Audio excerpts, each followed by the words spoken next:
नमस्कार मित्रों, ज्ञान हब पर आपका स्वागत है। हम अपनी इस वीडियो में बांग्लादेश का भू राजनीतिक जो पुनर्गठन हुआ है अभी उसकी चर्चा करेंगे। ये बहुत महत्वपूर्ण वीडियो है क्योंकि इसमें हम आपको क्या बताएंगे, भारत की पड़ोस प्रथम नीति और बांग्लादेश। ठीक, उसके बाद हम बताएंगे जो आम चुनाव हुआ है उसका विश्लेषण किया जाएगा, क्या प्रभाव होने वाला है, और साथ में यूएसए, इंडिया,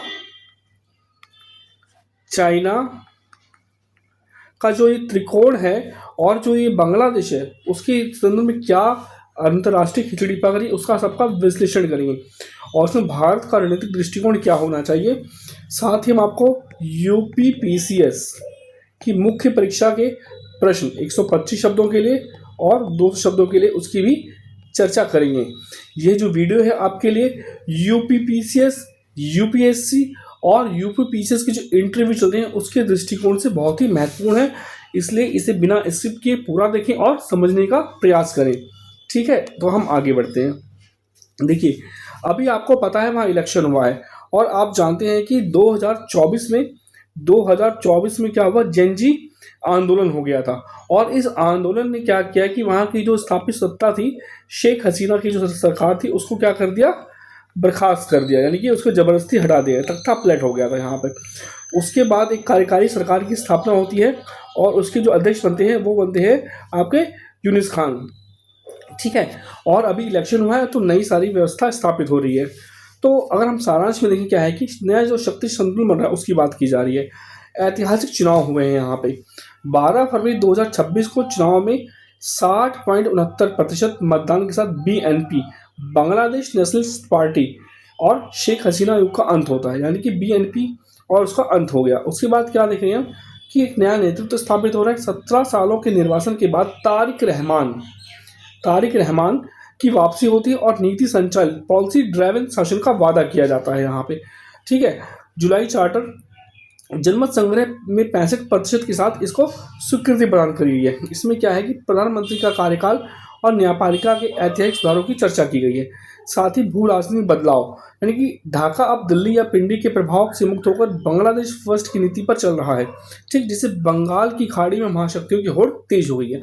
तो हम इन सभी प्रश्नों के, इन सभी मुद्दों पर चर्चा करेंगे आपसे इस वीडियो के अंदर। तो हम शुरू करते हैं इसमें आगे बढ़ते हुए। देखिए, तो सबसे पहले हम क्या बोल रहे हैं, क्या जो चर्चा का टॉपिक हमारा 2026 का ऐतिहासिक जनादेश। ठीक है, तो आपको पता है बांग्लादेश में जो इलेक्शन हुआ है वहाँ पे बांग्लादेश नेशनलिस्ट पार्टी यानी कि बीएनपी को 197 से लेकर 212 के मत सीटें मिली हैं और उसे लैंडस्लाइड विक्ट्री माना जा रहा है।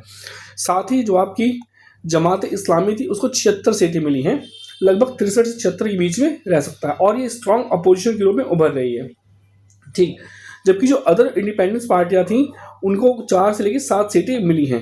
ठीक है, इस दृष्टिकोण से बीएनपी ने स्पष्ट बहुमत प्राप्त किया है और जादुई आंकड़ा जो आपको मेजोरिटी के लिए चाहिए था 151 को प्राप्त कर लिया। लेकिन यहाँ प्रश्न ये भी है कि जमात इस्लामी का मुख्य विपक्षी दल के रूप में उभरना भविष्य की धार्मिक राजनीति का संकेत करता है, क्योंकि जमात इस्लामी क्या थी, कट्टरपंथी ताकतों के साथ इलेक्शन लड़ रही थी। इसका जो उद्देश्य था वो यही था, शरिया लागू करना, यानी कि बांग्लादेश को पूरा एक कट्टर इस्लामिक राष्ट्र बनाना था। क्या बनाना था, कट्टर इस्लामिक राष्ट्र। लेकिन ये शायद अब संभव ना हो फिलहाल जो दिख रहा है हमें। आगे बढ़ते हैं इसमें। हाँ, एक महत्वपूर्ण बात ये भी है कि इस बार का जो वोट प्रतिशत रहा है वो 60.69 रहा है, जबकि तो जो इलेक्शन 2024 में हुआ था शेख हसीना के समय उसमें केवल 42% ही जो मतदान हुआ था, यानी कि ये बहुत बड़ा चेंज है इसमें, यानी कि मतदाताओं ने बड़े स्तर पर भाग लिया। आगे बढ़ते हैं। जो नेतृत्व चेंज हुआ है, करीब 15 साल की जो शेख हसीना की सत्ता समाप्त हुई है उसके बाद जो नया नेतृत्व आता है वो तारिक रहमान के नेतृत्व में स्थापित किया गया है और ये लगभग 17 साल से कहाँ थे, लंदन निर्वासन झेल रहे थे और फिर अभी स्वदेश वापसी की इन्होंने अपनी पार्टी का पुनः नेतृत्व संभाला। ठीक है, क्योंकि खालिदा जिया जो उनकी माता थी वो उनका देहांत हो गया था अभी विगत 2 महीने पहले। अभी आगे चलते हैं हम, नया दृष्टिकोण क्या है इनका। ये अपनी जो पार्टी थी उससे कुछ अलग दृष्टिकोण लेके आए हैं। ये अपने आप को पॉलिसी बफ यानी कि पॉलिसी बफ के रूप में रिब्रांड कर रहे हैं। हमने आपको ये दिखाना चाहते हैं कि मैं पॉलिसी बना सकता हूँ, और उन्होंने कहा है कि हम प्रतिशोध की राजनीति के बजाय आधुनिक बुनियादी ढांचे और तकनीकी शिक्षा पर जोर देंगे। ये बहुत बड़ा चेंज है, क्योंकि जो खालिदा जिया की पार्टी थी उनके समय तो कहीं ना कहीं कट्टरवाद का समर्थन कर रही थी और पाकिस्तान समर्थित पार्टी थी वो। आगे चले तो समावेशी वादा क्या है उन्होंने, ये कह रहे हैं कि हम धार्मिक धर्म का व्यक्तिगत है लेकिन राज्य सबका है, अल्पसंख्यकों की सुरक्षा का आश्वासन दिया। जबकि हम जानते हैं कि अभी हाल ही में क्या चल रहा है वहाँ पे, जो अल्पसंख्यक समुदाय है उनके साथ बहुत ज़्यादा हिंसक घटनाएं हो रही हैं, विशेषकर हिंदुओं की हत्या एक सामान्य बात बन चुकी है। ठीक है, आगे बढ़ते हैं। इन्होंने अपनी पार्टी का 51 सूत्रीय एजेंडा तैयार किया है, जिसमें भ्रष्टाचार के प्रति क्या है, जीरो टॉलरेंस की रणनीति को स्पष्ट किया गया है। आगे हम अगर इनकी बात करें तो एक और बड़ा मुद्दा है इसमें, जुलाई चार्टर। आप लोग सोच रहे हैं कि जुलाई चार्टर क्या है, तो मैं आपको बता दूं, जुलाई चार्टर एक बहुत ही इंपॉर्टेंट डॉक्यूमेंट है, बांग्लादेश की राजनीति को बदल सकता है। इसमें संवैधानिक सुधारों की बात की है। ये जो जुलाई चार्टर लाया गया था नोबेल पुरस्कार विजेता डॉक्टर यूनिस द्वारा, ये प्रस्तावित था और इसमें जनमत संग्रह कराया गया इस बार। और इस जनमत संग्रह में जुलाई चार्टर को 65% लोगों ने हाँ के रूप में समर्थन दिया है। अगर हम बात करें तो इसमें जो सुधारों की बात की, पहला सुधार क्या है, कार्यकाल की सीमा। तो किसका कार्यकाल, प्रधानमंत्री का। तो प्रधानमंत्री के लिए क्या बोला है कि 2 बार या अधिकतम 10 वर्ष का कार्यकाल हो सकता है। ठीक है, यानी कि इससे क्या होगा कि निरंकुशता को रोका जा सकेगा। आगे हम देखें तो विधायी संतुलन की बात की गई है, यानी कि देखिए अभी क्या था, बांग्लादेश में केवल एक ही सदन था, निचला सदन, जो जनता द्वारा चुने हुए लोगों का था। जबकि अब वहाँ पे क्या हो गया है, उच्च सदन की बात की जा रही है, अपर हाउस की बात की जा रही है, जिससे क्या हो कि जो निचले सदन की तानाशाही थी उसको रोका जा सके, उसको संतुलित किया जा सके। ठीक है, इस पर न्यायपालिका की स्वतंत्रता के लिए भी वहाँ पे इसमें मतदान किया गया है। सरकार के हस्तक्षेप को न्यूनतम करना है और संस्था का जवाबदेही तय करना इसका उद्देश्य है। इसका कुल जो निष्कर्ष निकलता है कि यह केवल सत्ता परिवर्तन नहीं है, बल्कि बांग्लादेश के ढांचागत लोकतांत्रिकरण का प्रयास किया जा रहा है। आगे देखिए हम इसमें अगर तो हम देखते हैं ये जो अभी पार्टी बन रही है तारिक रहमान के, जो शासन बन रहा है, उनका जो मूल उद्देश्य है बांग्लादेश फर्स्ट विदेश नीति। क्या है, बांग्लादेश फर्स्ट। वो उनका जो स्टेटमेंट है, अब हम किसी के इशारे पर नहीं चलेंगे, हमारी प्राथमिकता केवल बांग्लादेश का विकास है। ठीक है, हम जानते हैं कि जो बांग्लादेश था पहले दिल्ली या रावलपिंडी या फिर चीन, अमेरिका, इन्हीं के इशारों पे चल रहा था, क्योंकि अभी जो हाल ही में बांग्लादेश की स्थिति कहीं अमेरिका के जो इशारों पे चलने वाली थी। ठीक है, अब दूसरी बात जो आर्थिक कूटनीति कर रहे हैं, उन्होंने कहा कि संबंधों का आधार राजनीतिक वफादारी नहीं होगी बल्कि व्यापार और निवेश होगा। साथ ही संप्रभुता के लिए क्या बोला गया, समानता और आपसी सम्मान के आधार पर पड़ोसी देशों से संबंध स्थापित किए जाएंगे। ये बहुत बड़ा चेंज अपने आप में दिखा रहा है। देखिए, अगर हम महाशक्तियों की तुलना करें, उनकी स्थिति की बात करें, तो अगर 2026 में महाशक्तियों का सूचकांक क्या है, प्रभाव क्या है वहाँ पे, तो सबसे पहले हमारा प्यारा भारत, इसकी बात की जाए तो ये बांग्लादेश के लिए क्या है, बहुत मध्यम स्थिति में है, क्योंकि बहुत इंपॉर्टेंट रोल प्ले करता है, सप्लाई चेन में आधारभूत है और बिजली निर्यात इसके ऊपर डिपेंड करता है। ठीक है, वहीं सुरक्षा प्रभाव क्या है, जो तनावपूर्ण स्थिति में आ चुका है, क्योंकि भारत ने शेख हसीना को क्या किया रखा था, क्षण दे रखी है, और उनकी जाने के बाद विश्वास की कमी आ चुकी है संबंधों में हमारे और बांग्लादेश के। लेकिन एक हमारा जो प्लस पॉइंट है वो ये है कि भारत का राजनीतिक प्रभाव सांस्कृतिक संबंधों और बहुत निकटता के कारण सर्वाधिक पड़ता है इस पर। वहीं चीन की बात की जाए तो चीन यहाँ पे उच्च स्तर पर निवेश कर रखा है, BRI और मेगा प्रोजेक्ट स्थापित किए हुए हैं।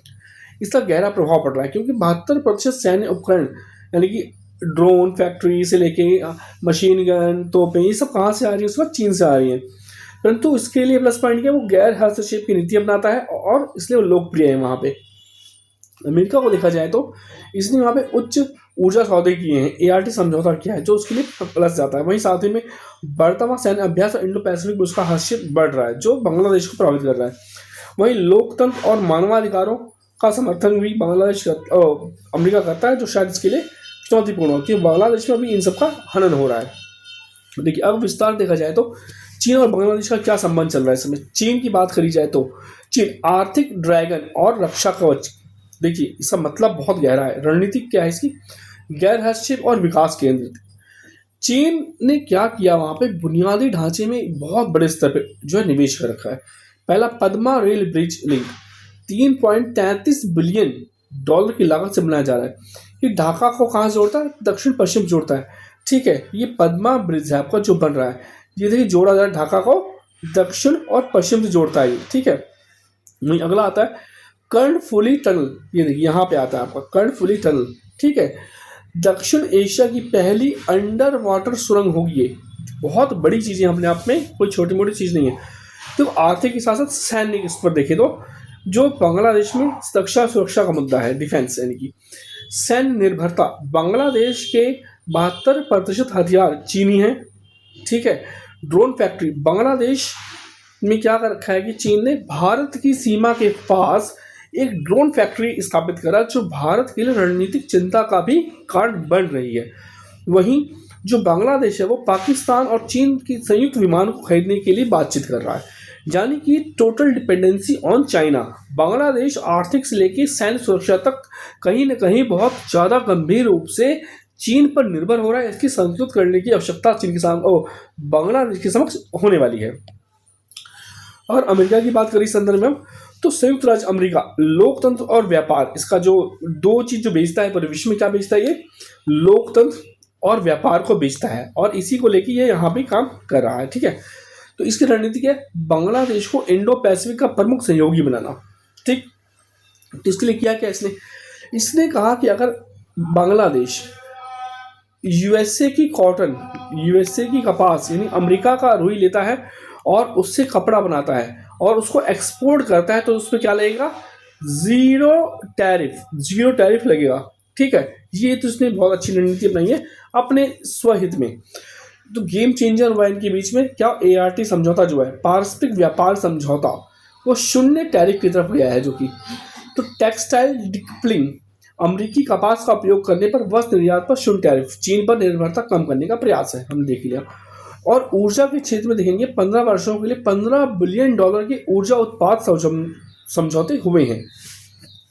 यही नहीं, सैन्य संबंधों की बात की जाए तो सैन्य अभ्यास टाइगर शार्क के साथ टाइगर लाइटनिंग सैन्य अभ्यास किया जा रहा है और GSOMIA के साथ ACSA जैसे रक्षा समझौतों पर भी हस्ताक्षर का आग्रह किया जा रहा है, प्रयास किया जा रहा है, जो कहीं ना कहीं बांग्लादेश और अमेरिका के बीच में बढ़ते संबंधों को दर्शाता है। वहीं भारत की स्थिति की बात की जाए कि जो हमारे लिए सबसे महत्वपूर्ण है, देखिए हमें पता है कि हुआ क्या यहाँ पे। हमारी जो पड़ोस पहले नीति थी बहुत अच्छा सा काम कर रही थी, सब कुछ अच्छा चल रहा था, लेकिन बांग्लादेश में जैसे ही शेख हसीना का पतन होता है वही कूटनीतिक संबंध हमारे लगभग शून्य या वॉइड हो जाते हैं। हमें बहुत संकटपूर्ण स्थिति आ रही थी। क्यों? क्योंकि ये हमारे संबंध कहीं नहीं खत्म हो रहे थे। हमने देखा कि क्या थे ये जो हमारे नए यहाँ अपने बांग्लादेश के PM बनते हैं, उनका संबंध कहीं ना कहीं चीन और अमेरिका के साथ बहुत अच्छा रहा, जबकि भारत से तनावपूर्ण स्थिति हो गई। ठीक है, कारण ये था कि वहाँ पे अल्पसंख्यकों का शोषण बहुत हो रहा था, उनके साथ जातियाँ बहुत हो रही थी। पहला अल्पसंख्यक, दूसरा शेख हसीना को शरण दी गई थी। तो ये दो गंभीर मुद्दे हमारे सामने उपस्थित हो रहे थे। और तीसरा अमेरिका के द्वारा वहाँ पे बढ़ता हस्तक्षेप और वहाँ पे अपना एक छोटा सा देश स्थापित करने की मांग या कुछ आइलैंड की डिमांड चल रही थी, वो हमारे भी तनाव उत्पन्न कर रहा था। ठीक, लेकिन अभी क्या हमने सुधारने का प्रयास किया है संबंधों को। कैसे? PM मोदी का संदेश किया है, तारिक रहमान की जीत पर बधाई और लोकतांत्रिक समावेशी बांग्लादेश का समर्थन किया जा रहा है। दूसरा, जयशंकर की कूटनीति, खालिदा जिया के अंतिम संस्कार जो दिसंबर 2025 में वहाँ उपस्थित होते हैं। ठीक है, और एक ओलिव ब्रांच की यानी शांति प्रस्ताव का अपना प्रस्तुत करते हैं। रणनीति की बात की जाए तो मतभेदों के बावजूद कार्यशील संबंध यानी वर्किंग रिलेशनशिप बनाए रखने का प्रयास चल रहा है, क्योंकि हम बांग्लादेश को इसे छोड़ नहीं सकते। देखिए, कुछ सुरक्षा चिंताएं अभी भी व्यवस्थित हमारे सामने उपस्थित हैं। तो साइलेंट थ्रेट क्या है हमारे लिए यहाँ पे? एक तो है सर्विलांस, निगरानी। प्राथमिक चुनौती क्या है? सुरक्षा वैक्यूम उत्पन्न हो गया यहाँ पर। कलाम उठा के पूर्वोत्तर उग्रवादी समूह ULFA आदि की वापसी का डर है। तो हमारी सुरक्षा का मुद्दा क्या है? हमारा नॉर्थ ईस्ट।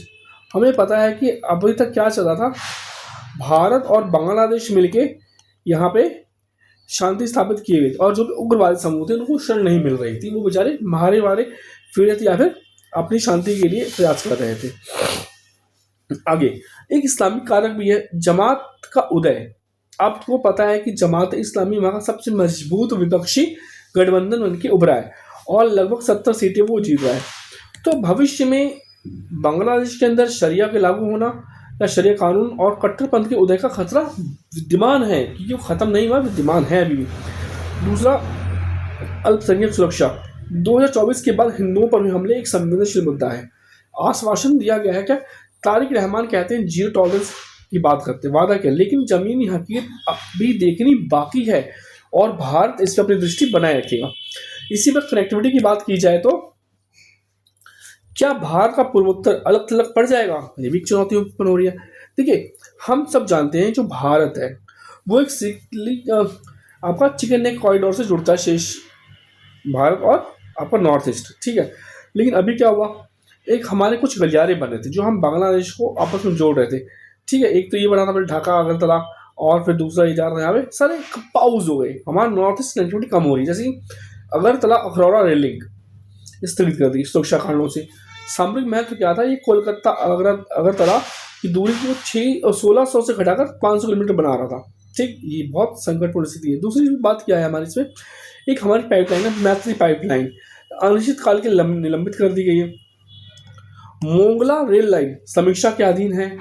सामरिक प्रभाव की बात की जाए तो चिकन नेक कॉरिडोर का पर भारत का जो निर्भर रहना था वो बढ़ गया था, और इसे हम घटाने के लिए क्या करते हैं, बांग्लादेश जोड़ देते। अब हमारी ये समस्याएं और बढ़ने वाली हैं। चिकन नेक कॉरिडोर पर भारत की निर्भरता कम करने की योजनाओं को बड़ा झटका लगा है। आगे चलते हैं हम। तो सबसे बड़ा गतिरोध क्या है इसमें हमारे संबंधों में, शेख हसीना का मुद्दा सबसे बड़ा गतिरोध है। कैसे, बांग्लादेश ये मांग कर रहा है कि मानवता के विरुद्ध अपराधी के लिए मृत्युदंड प्राप्त पूर्व पीएम का प्रत्यार्पण किया जाए, पर भारत की दुविधा क्या है, एक पुरानी सहयोगी उत्सर्जन नैतिकता है, और हम ये नैतिकता का पालन करें या व्यवहारिकता का, क्योंकि नई सरकार संबंध बनाना भी आवश्यक है। जोखिम यह है कि भारत को तानाशाह का संरक्षक के रूप में देखा जाना, जो बांग्लादेशी जनता में भारत विरोधी भावनाओं को भड़का सकता है। हमें इसमें संतुलन लाने की आवश्यकता है, ठीक है। अब हमें क्या करना, संतुलन की कला सीखनी है। मतलब देखो, एक तरफ चीन है, अमेरिका है, भारत है और ये पाकिस्तान है, ठीक है, और बीच में बांग्लादेश है। हमें अपने संबंधों को क्या करना, संतुलित करना है, सबके साथ मिलकर तालमेल बनाना, ताकि बांग्लादेश पर हमारा प्रभाव, हमारा असर बना रहे, ठीक है। बांग्लादेश की तीनों शक्तियाँ चीन, भारत, अमेरिका की भी संतुलन साधना है। भारत के रणनीतिक धैर्य यानी कि स्ट्रेटेजिक पेशेंस बनाए रहे, ठंडे लेकिन कार्यशील संबंध होने चाहिए हमारे। भविष्यवाणी हम क्या अनुमान ला सकते हैं कि तारिक रहमान सरकार आर्थिक लाभ के लिए चीन की ओर झुकेगी, लेकिन पश्चिमी बाजारों के लिए लोकतंत्र का मुखौटा बनाए रखेगी। क्या करेगी, लोकतंत्र का मुखौटा बनाए रखेगी, तो इसलिए ये संबंध गतिशील रहेंगे। अब इस पूरा प्रश्न को हमने देख लिया, टॉपिक को देख लिया, हमें क्या देखना है, यूपीपीसीएस के लिए क्या क्वेश्चन बन सकते हैं केस स्टडी के रूप में।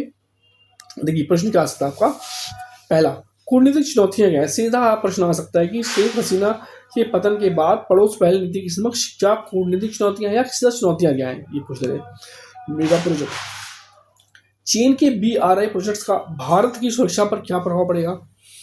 आंतरिक सुरक्षा जोड़ क्या सकता है, जमात इस्लामी के उदय से पूर्वोत्तर भारत को क्या खतरा है। कनेक्टिविटी, अगरतला अखरौरा रेल लिंक में देरी के आंतरिक निहितार्थ क्या है। इसी प्रकार का 200 शब्दों के प्रश्नों की बात की जाए तो बफर स्टेट, क्या बांग्लादेश अमेरिका, चीन और भारत के बीच एक रणनीतिक बफर स्टेट बना रहेगा। समालोचनात्मक व्याख्या कीजिए। देखिए, यहाँ पे ध्यान रखना, रणनीतिक बफर स्टेट की बात की, ना कि भौगोलिक, ठीक, कंफ्यूज नहीं होने से। इंडो पैसिफिक, अमेरिका की रणनीति और चीन के प्रभाव को कम करने का प्रयास ART समझौते पे आ सकता है। द्विपक्षीय अवरोध, शेख हसीना का प्रत्यार्पण और तीस्ता जल विवाद, कूटनीतिक समाधान क्या हो सकते हैं। लोकतांत्रिक सुधारों पर आ सकता है। कार्यकाल सीमा और संवैधानिक सुधारों का दक्षिण एशिया की स्थिरता पर प्रभाव। तो हमारी वीडियो प्लीज़ लाइक कीजिए, सब्सक्राइब कीजिए, चैनल को भी सब्सक्राइब कीजिए, सपोर्ट कीजिए, और हम इस तरह और आपके लिए मुद्दे लेके आते हैं। नमस्कार।